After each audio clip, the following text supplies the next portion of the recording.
राधे राधे, जय श्रीमन नारायण। पालघर महाराष्ट्र में हुए दो संतों समेत उनके वाहन चालक की निर्मम हत्या वास्तव में निंदनीय और एक अक्षम्य अपराध है जिसे कभी क्षमा नहीं किया जा सकता। Really I am so sad that I think in this world the god have value of everything as smaller as then the god how can tolerate the unhappiness of a good person.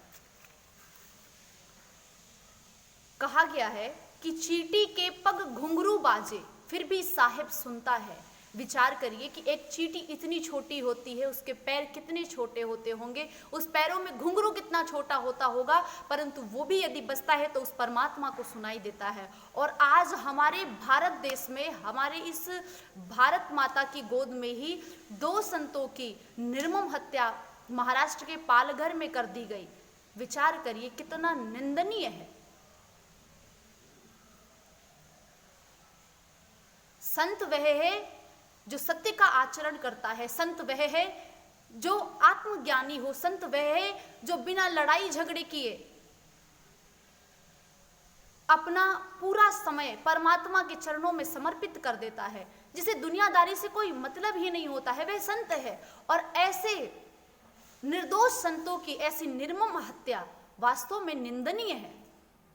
विचार करिए कि जिस प्रशासन पर पूर्ण विश्वास होता है कि वो हमारी सुरक्षा करेगा, उस प्रशासन ने उन संतों को उन अत्याचारी, उन जानवरों के हाथ में सुपुर्द कर दिया जिन्होंने उन्हें मौत के घाट उतार दिया। और अपराध क्या बताया कि वो संत चोरी करने आए थे। विचार करिए, वो संत तो निर्दोष थे, परंतु यदि उनके मन में ये गंदे घिनौने विचार भी आए हैं कि वो चोरी करने के उद्देश्य से वहां गए थे, तो जरा विचार करिए कि हमारे देश में प्रत्येक दिन कितना चोरी हो रहा है, प्रत्येक दिन अमानवीय कृत्य किए जा रहे हैं। तो आज तक कभी हमने भी नहीं देखा और आपने भी नहीं देखा होगा कि किसी भी व्यक्ति को ऐसी सजा दी गई हो कि उन्हें पीट पीट कर उनकी हत्या कर दी गई हो। यहाँ तक कि जो डॉक्टर प्रत्येक क्षण हमारी सुरक्षा में रहते हैं, जो डॉक्टर अपनी परिवार को छोड़ करके कोरोना पीड़ितों की सहायता के लिए 24 घंटे अपना योगदान दे रहे हैं, जो पुलिस अधिकारी अपने परिवार को छोड़ करके अपनी प्राणों की चिंता किए बगैर हम सबकी सुरक्षा में लगे हुए हैं, उनके हाथ को काट दिए जाते हैं, उनकी उंगलियों को काट दी जाती हैं और फिर भी वो स्वतंत्र होकर घूम रहे हैं। उनको भी ऐसे अपराध करने के पश्चात भी उनको ऐसी सजा नहीं दी गई कि उनको पीट पीट करके उनकी हत्या कर दी जाए। इस समय हमारे संत समाज में इतना पावर है कि वो पालघर को जला के खाक कर सकते हैं, परंतु उन्होंने ऐसा नहीं किया। क्यों? क्योंकि हमारे देश के प्रधानमंत्री माननीय नरेंद्र मोदी जी ने 14 तारीख से 3 मई तक लॉकडाउन में रहने के लिए कहा है, जिसका वो पूर्ण रूप से पालन कर रहे हैं।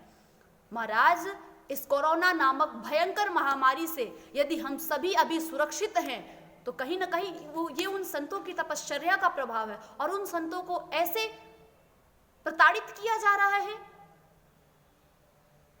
विचार करिए कि आग लगे आकाश में झरझर झरे अंगार और संत न होते धरती पर तो जड़ मरतो संसार। ये संतों की तपश्चर्या का प्रभाव है कि हम सभी जहां हैं और वहां सुरक्षित हैं। और ऐसे संतों को ऐसे सताया जा रहा है। वो दिन दूर नहीं है कि जब इस धराधाम पर प्रलय आ जाएगा, यदि ऐसे ही हम अमानवीय कृत्य करने से बाज नहीं आए तो इस धराधाम पर प्रलय आ जाएगा। यदि संतों को प्रताड़ित किया गया तो वो परमात्मा भी सहन नहीं करेगा। और वास्तव में पालघर की जो घटना हुई है, जो वहां के प्रशासन ने किया है, उनके उपस्थिति में संतों की ऐसी निर्मम हत्या की गई है, वास्तव में उन्होंने उस खाकी वर्दी को पूरा शर्मसार करके रख दिया है। क्योंकि एक प्रशासन से हमेशा हमारी रक्षा की हम उनसे उम्मीद कर सकते हैं, हम ये उनसे उम्मीद नहीं कर सकते हैं कि उनके उपस्थिति में ही एक निर्दोष संत की हत्या कर दी जाए, वो भी इतनी निर्मम हत्या जिसको देखने के बाद हृदय कांप उठता है। निवेदन है महाराष्ट्र सरकार से कि वो जल्द से जल्द इन दोषियों को कड़ी से कड़ी सजा दे। और महाराष्ट्र सरकार से निवेदन है कि उस पुलिस कर्मचारी के प्रति भी कड़ी से कड़ी कार्रवाई करे। राधे राधे, जय श्रीमन नारायण।